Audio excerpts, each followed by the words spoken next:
One Piece Chapter 982. Now, similar to the last chapter, a lot of progression, especially pertaining to the events of the previous chapter. We pretty much got to see how all parties on the alliance were doing and how they were moving forward with the plan. And I think the most interesting part of the chapter was the turn of events, because some of these things that happened here was something that I did not expect, and I'll talk more on that later in this video. But this was a really good chapter, very enjoyable. But let's start from the beginning. Now, the chapter starts off with Kaido and Orochi's side of things, as well as Black Maria. It seems like she stayed because it doesn't seem like she's interested into fighting an all-star, but more so interested in Kaido himself and perhaps a love relationship. And here Orochi and Kaido are basically celebrating their success over the Kozuki clan. Now, interestingly, here it does mention that Orochi knew about Kanjuro making his way here, but he wasn't aware of the alliance being on their way here as well. And of course, Kaido wasn't informed about this either, because again, going back to when Kanjuro arrived in Onigashima, they started attacking him because he was still affiliated with the Scabbards. So there wasn't really any communication between these two parties, and they just went with the idea that the plan worked. Unbeknownst to them, the entire alliance is on the island. Now here we also get to see what Kaido wanted to tell the Scabbards, and basically it seems that he wanted more clues on Laugh Tale. Now granted, Kaido is a Yonko and is in possession of one of the 4 road poneglyphs, so I don't think it's necessarily him not knowing how to get there, but I think he's more interested in what was in Laugh Tale. So it seems that Kaido is still interested in the One Piece. We also get to see Kanjuro finally meeting Orochi, defeating some beast pirates on his way there, and of course he still has Momonosuke, as he mentioned that Momonosuke tried to escape and he pretty much beat him to a pulp as a result of that, which is surprising because I thought Oda was going somewhere with the Momonosuke plotline, whereas he was gonna find his way to escape Kanjuro by himself based on those little tidbits that we saw in the previous chapter with Momo looking at the sword and whatnot. But I'm definitely glad it turned out this way, because realistically speaking, Momo should not be able to escape Kanjuro by himself, right? And I think this adds more desperation on Momo's side, because Orochi mentioned that he was going to crucify Momo afterwards.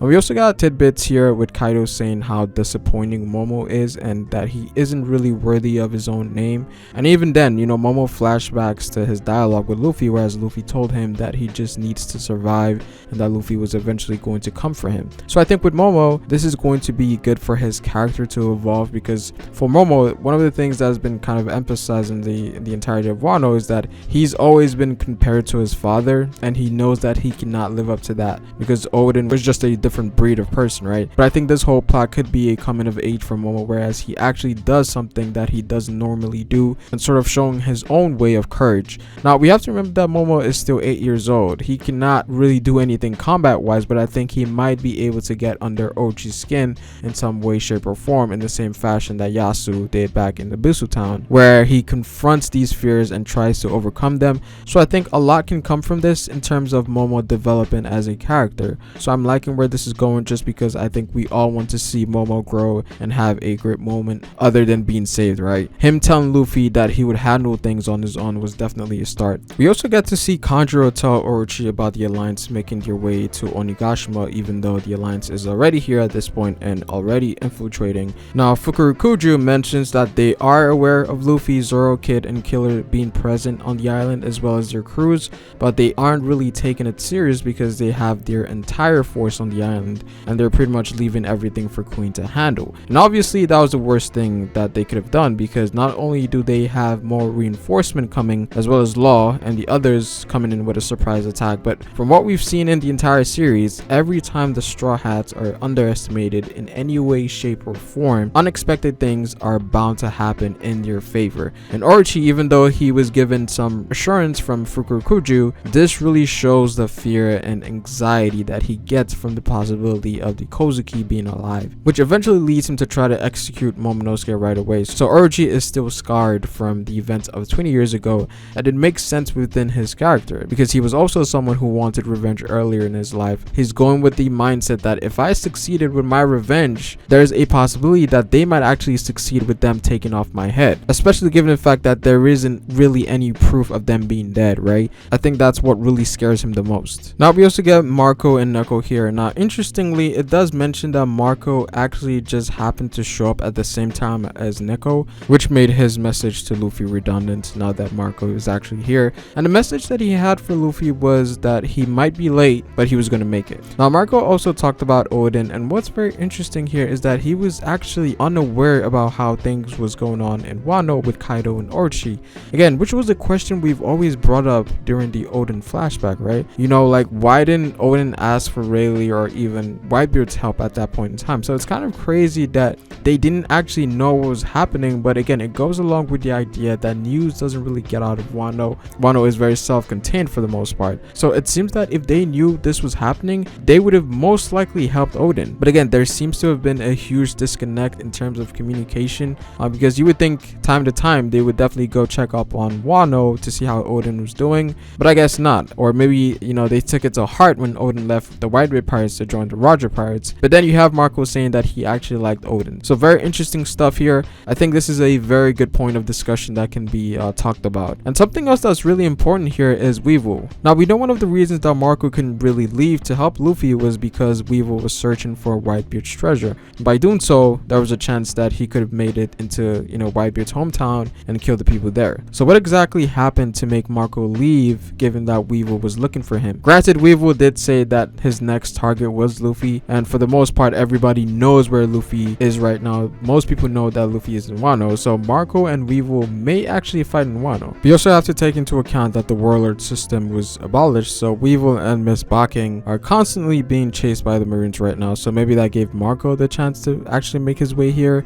or maybe that he had to make preparations before coming, like to get the other remnants of the Whitebeard Pirates to defend that island while he left. But again, there might be more to it, and I'm hoping there's more to it, and hopefully a deeper explanation is given. Again, Weevil is a very big outlier in all of this, and it's very hard to gauge when he might make his appearance. But Wano seems to be very plausible, given that both Marco and Luffy are here, you know, two individuals that are on his target list. So I think Weevil, most likely comes to Wano. Now we move on to Denjiro's side of things, and for the time being, it doesn't seem like Kanjuro has reported about Denjiro being a traitor, or news of that hasn't gotten out to everybody yet. So Sasaki being unaware of Denjiro's true allegiance results in him getting caught off guard and handcuffed. And I'm guessing that's sea stone cuffs, because we all assume that Sasaki most likely has a Devil a zone type. And so for the time being, it seems that Sasaki is out of commission until someone saves him. And this also brings up the idea of Denjiro doing more things like this, where he catches people off guard because they still view him as a member of Orochi's group. So he has a very good position right now, being somewhat of an undercover spy, especially someone of his caliber. We also get to see Big Mom and what's happening with, you know, Chopper side of things, as well as Nami and the others. And Big Mom seems to be wreaking havoc. Again, there seems to be a lot of comedy mixed into the Big Mom stuff. There really isn't a sense of danger yet, and I hope it takes a more serious turn, because Big Mom is also Yonko. I'm definitely interested in seeing where this is going, just because of Big Mom, right? What is Oda gonna do with such a powerful character in this arc? What is Big Mom's role moving forward? Because right now, it's very hard to say. A lot of people speculate that Big Mom might be Kaido's nerf this arc. If anything, I want it to be really creative and, you know, something that actually makes sense, right? Now, the chapter ends off with a confrontation between Page 1 Ulti and Luffy, and this was hype. I did not expect Luffy to meet these two, but I'm excited in terms of where this is gonna go. You know, Luffy is currently alone right now, and it seems like there's gonna be a battle. So Page 1 and Ulti versus Luffy may be happening next week. I know some people right off the bat would think that Luffy can most likely one-shot them, but Page 1 and Ulti are pretty much portrayed to be on the same level as Apu, and so that might be the same in terms of strength as well. And given the theme of Kaido's crew, it seems that high durability is one of the more prominent combat aspects of the Beast Pirates. So I think Page 1 and Ulti are going to be troublesome. Luffy isn't just going to walk over them, right? But I just love the dialogue between Luffy and Ulti, where Ulti was like, "Who are you?" And Luffy said, "I was about to say the same thing." And Luffy just had this stare down. That was hype, I'm not gonna lie.